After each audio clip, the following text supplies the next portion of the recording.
What if your everyday world was a little bit holy? Let me give you an example. Every year I give a lecture in my American Christianity class that includes a little story about Jean Brebeuf. He was born in France in the late 1500s, and he entered the Society of Jesus, which is a priestly order known for being unbelievably careful students of the people that they are going to evangelize. I always like to read to my students the diary entries from these Jesuits and their great practical tips, like if you start canoeing, people will expect you to keep canoeing. Or if someone offers you something to eat all you can without complaint. I mean, those are just great life lessons all around. As a young priest, he was sent to the Great Lakes area to work among the Huron people. He learned their language. He actually ended up writing a dictionary so that later linguists will know a lot about this incredible tribe. But my favorite part is this.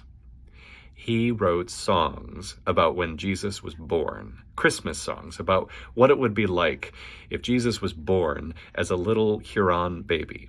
They are songs we still sing in Canada today, and my favorite is the Huron's Carol. It has all these lovely details, like instead of shepherds, it is the wandering hunters who heard the angels sent by the Great Spirit to sing over the baby king wrapped in a robe of rabbit skin. And instead of 3 wise men, there are traveling elders who kneel before him, bringing their gifts, not gold, frankincense, and myrrh, but fur, beaver pelt, and sunflower oil from the tall waving flowers that Brebeuf must have seen nearby. There's actually a really adorable version that my mom taught us, which begins, "'Twas in the moon of winter time when all the birds had fled, that mighty Gitche Manitou sent angel choirs instead," that I was always pretty good at. For Brebeuf, Jesus didn't have swaddling clothes. He's in a little papoose, a baby, in one of those little leather backpacks that indigenous moms would wrap their babies in. Brebeuf looked around and wondered, what if everything that is holy isn't somewhere else? What if it's right here? What if these are the things that God would use if God showed up and needed a blanket? I hear a lot from people who need to invent their own ways of being holy in difficult moments, and I just want to say, yes, what an excellent idea! Even when it's messy, perhaps even in those bad manners you detect at the grocery store, you see a bad day instead of a bad attitude. Secretly, hesitating that one little step to let them get ahead of you in line.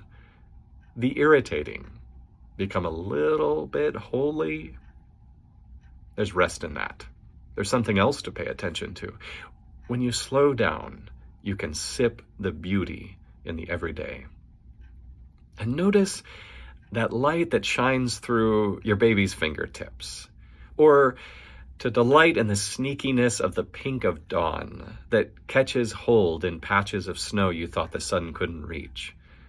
To know when you pick up that shell, you really do hear the ocean in the color and texture of ordinary vegetables, and the magic in kitchens everywhere when heat and oil and spices collide.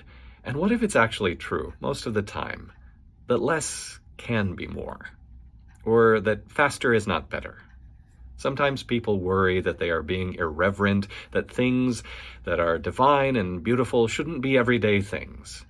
But I think that this is actually how we know that our biographies are special. It's all in the details. So this week, if you need a minute to feel God interrupting your life, don't worry too much about making it sacred. Maybe you just need a hot minute in the car, in the Target parking lot, to remember that the very stuff of your life is holy.